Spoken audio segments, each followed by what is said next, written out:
بسم اللہ الرحمن الرحیم۔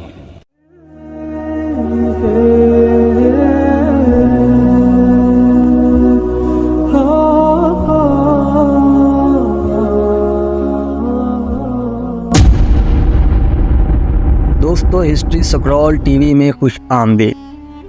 دوستو مسجد اقصی مسلمانوں کا قبلہ اول ہے۔ یہ فلسطین کے شہر القدس میں واقع ہے۔ بعض روایات میں اس شہر کو بھی بیت المقدس کہا گیا ہے۔ دوستو تاریخ سے ثابت ہے کہ یروشلم مسلمانوں، یہودیوں اور عیسائیوں کے لیے مشترکہ اہمیت کا حامل ہے۔ اس شہر کو قدس اس لیے کہا جاتا ہے کیونکہ اس سرزمین پر بے شمار انبیاء کرام کے مزارات موجود ہیں۔ مسجد اقصی اور اس مسجد کو تعمیر کروانے والے اللہ کے برگزیدہ نبی حضرت سلیمان علیہ السلام کا مزار مبارک بھی اسی سرزمین پر موجود ہے۔ مسجد اقصی کو مسلمانوں کے 3 مقدس مقامات میں خاص اہمیت حاصل ہے۔ اس مسجد کی طرف سفر کرنا بھی باعث اجر و ثواب ہے۔ ایک حدیث کے مطابق ایک بار حضرت ابو ذر غفاری نے نبی پاک علیہ السلام سے پوچھا کہ اس دنیا میں سب سے پہلے کون سی مسجد تعمیر کی گئی؟ نبی پاک نے فرمایا مسجد حرام۔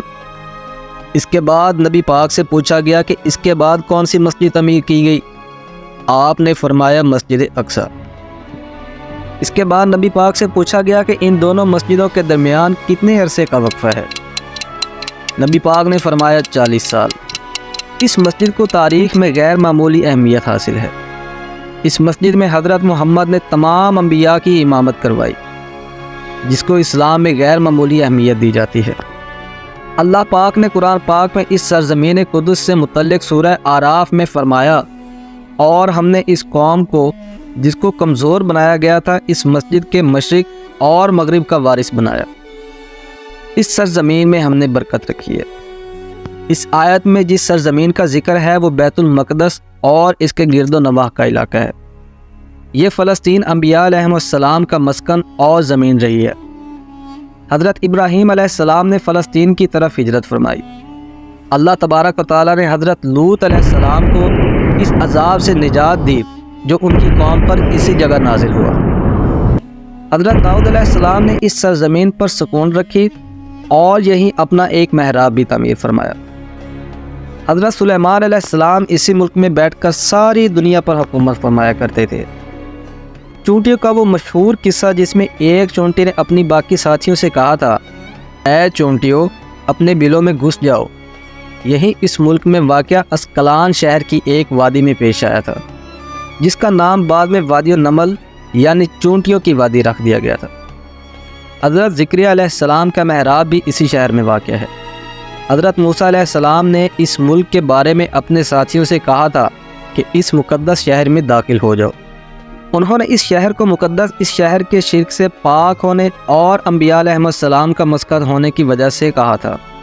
اس شہر میں کئی معجزات وقوع پذیر ہوئے ہیں، جن میں ایک کنواری بی بی حضرت مریم کے بطن سے حضرت عیسیٰ علیہ السلام کی ولادت مبارکہ بھی ہوئی۔ حضرت عیسیٰ علیہ السلام کو جب ان کی قوم نے قتل کرنا چاہا تو اللہ تعالیٰ نے انہیں اسی شہر سے آسمان پر اٹھا لیا تھا۔ ولادت کے بعد جب عورت اپنی جسمانی کمزوری کی انتہا پر ہوتی ہے، ایسی حالت میں بی بی مریم کا کھجور کے تنے کو ہلا دینا بھی ایک معجزہ الہی ہے۔ قیامت کی علامات میں سے ایک حضرت عیسیٰ علیہ السلام کا زمین پر واپس تشریف لانا اسی شہر کے مقام سفید مینار کے پاس ہوگا۔ اس شہر کے ہی مقام باب لط پر حضرت عیسیٰ علیہ السلام مسیح دجال کو قتل کریں گے۔ دوستو فلسطین ہی ارض محشر ہے۔ اس شہر میں وقوع پذیر ہونے والے قصوں میں سے ایک قصہ جالوت اور طالوت کا بھی ہے۔ فلسطین کو نماز کی فرضیت کے بعد مسلمانوں کا قبلہ اول ہونے کا اعزاز بھی حاصل ہے۔ حضور اکرم صلی اللہ علیہ وآلہ وسلم معراج کی رات آسمان پر لے جانے سے پہلے مکہ مکرمہ سے یہاں بیت المقدس یعنی فلسطین میں لائے گئے۔ سرکار دو عالم صلی اللہ علیہ وسلم کی اقتداء میں تمام انبیاء علیہ السلام نے یہاں نماز ادا فرمائی۔ اس طرح فلسطین ایک بار پھر سارے انبیاء کا مسکن بن گیا۔ نبی پاک کے وصال کے بعد حضرت ابو بکر صدیق رضی اللہ تعالی عنہ کو ارتداد کے فتنہ اور دیگر کئی مشکلات سے نپٹنے کے لیے عسکری اور افرادی قوت کی اشد ضرورت کے باوجود بھی ارض شام یعنی فلسطین کی طرف آپ صلی اللہ علیہ وسلم کا تیار کردہ لشکر بھیجنا بھی ایک ناقابل فراموش حقیقت ہے۔ اسلام کے سنہری دور فاروقی میں دنیا بھر کی فتوحات کو چھوڑ کر محض فلسطین کی فتح کے لیے خود سیدنا عمر کا چل کر جانا اور یہاں پر جا کر نماز ادا کرنا اس شہر کی عظمت کو اجاگر کرتا ہے۔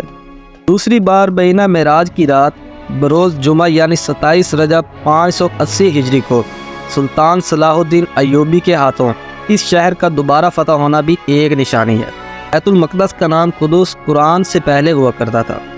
قرآن پاک نازل ہوا تو اس کا نام مسجد اقصی رکھ دیا گیا۔ قدس اس شہر کی اس تقدیس کی وجہ سے ہے جو اسے دوسرے شہروں سے ممتاز کرتی ہے۔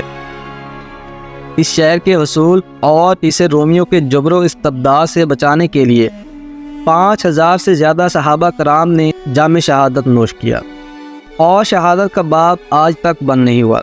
یہ سلسلہ اب بھی جاری ہے۔ یہ شہر شہیدوں کا شہر کہلاتا ہے۔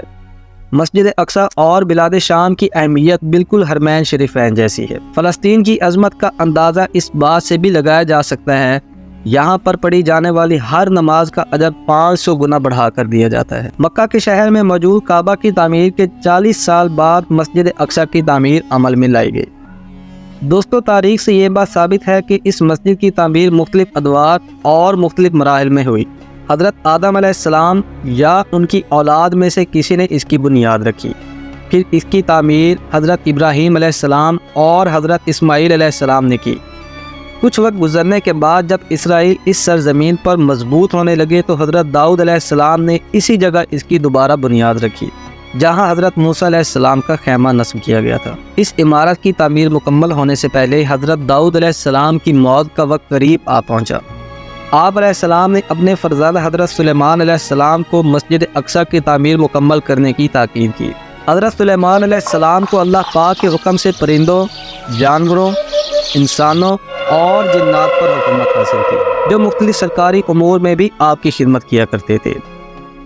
حضرت سلیمان علیہ السلام نے نہ صرف انسانوں بلکہ جنات کو بھی اس مسجد کی تعمیر مکمل کرنے کا حکم دیا تھا۔ اس مسجد کی تعمیر حضرت سلیمان علیہ السلام کے دور حکومت میں 40 سال تک رہی۔ مسجد اقصی کی تعمیر مکمل ہونے سے صرف 1 سال پہلے جب حضرت سلیمان علیہ السلام کی موت کا وقت قریب آ گیا، حضرت سلیمان علیہ السلام نے غسل کیا، نئے کپڑے پہنے، خوشبو لگائی اور مسجد اقصی کی تعمیر والے مقام کو دیکھنے کی غرض سے اپنے عصا کے ساتھ ٹیک لگا کر کھڑے ہو گئے۔ حضرت اسرائیل علیہ السلام نے آپ کی روح اسی حالت میں قبض کی۔ جب حضرت سلیمان علیہ السلام زندہ تھے تو جب آپ آرام کرنے جاتے تب جنات اور انسان بھی آرام کرنے کی غرض سے رات کو کام بند کر دیتے تھے۔ آپ کی وفات کے بعد جنات کو آپ کی موجودگی کی وجہ سے دن رات کام کرنا پڑا۔ جب مسجد اقصی کی تعمیر کا کام مکمل ہونے لگا تو اللہ پاک کے حکم سے آپ کے عصا کو دیمک نے کھایا۔ اس کی وجہ سے آپ کا جسم زمین کے ساتھ نیچے آ ملا۔ یہ دیکھ کر لوگوں کو اور جنات کو آپ کی موت کا پتہ چلا۔ اس واقعہ کو اللہ پاک نے قرآن میں بھی بیان کیا ہے۔ اللہ پاک نے فرمایا ہے، پھر جب ہم نے ان پر موت کا حکم بھیجا تو جنات کو ان کی موت کا علم نہ ہوا، مگر زمین کی دیمک ان کا عصا کھاتی رہی۔ پھر جب سلیمان زمین پر آئے تو جنات کو ان کی حقیقت معلوم ہوئی۔ اگر وہ غیب کا علم جاتے تو اس خواری کے عذاب میں نہ ہوتے۔ چنانچہ اس مسجد کی تعمیر آپ کی زیر نگرانی ہوئی ہے، اس لیے اس کو ہیکل سلیمانی بھی کہا جاتا ہے۔ حضرت آدم علیہ السلام سے لے کر حضرت موسیٰ علیہ السلام تک مکہ میں موجود بیت اللہ ہی عبادت کا مرکز رہا۔ اس کے بعد حضرت موسیٰ علیہ السلام سے لے کر حضرت عیسیٰ علیہ السلام تک بیت المقدس یعنی مسجد اقصی مسلمانوں کی عبادت کا مرکز رہا۔ اللہ کے نبی حضرت محمد صلی اللہ علیہ وسلم کے مکہ سے مدینہ ہجرت کرنے کے 15 سے 16 مہینوں تک مسلمان بیت المقدس کی طرف رخ کر کے نماز پڑھتے تھے۔ مکہ سے مدینہ کے 1 سال اور 5.5 مہینوں کے بعد سوار کے دن 15ویں رجب کو مسجد بنی سلمہ میں نماز ظہر کے دوران اللہ پاک نے اپنے پیارے نبی کی خواہش پر مکہ میں موجود بیت اللہ کو عبادت کا مرکز قرار دیا۔ اس مسجد کو آج بھی مسجد قبلتین یعنی 2 قبلوں والی مسجد کہا جاتا ہے۔ دوستو، ہسٹری سے متعلق مزید اچھی ویڈیوز دیکھنے کے لیے ہمارے چینل کو لائک اور سبسکرائب کر دیں اور بیل والے بٹن کو دبا دیں۔ ملتے ہیں اگلی ویڈیو میں۔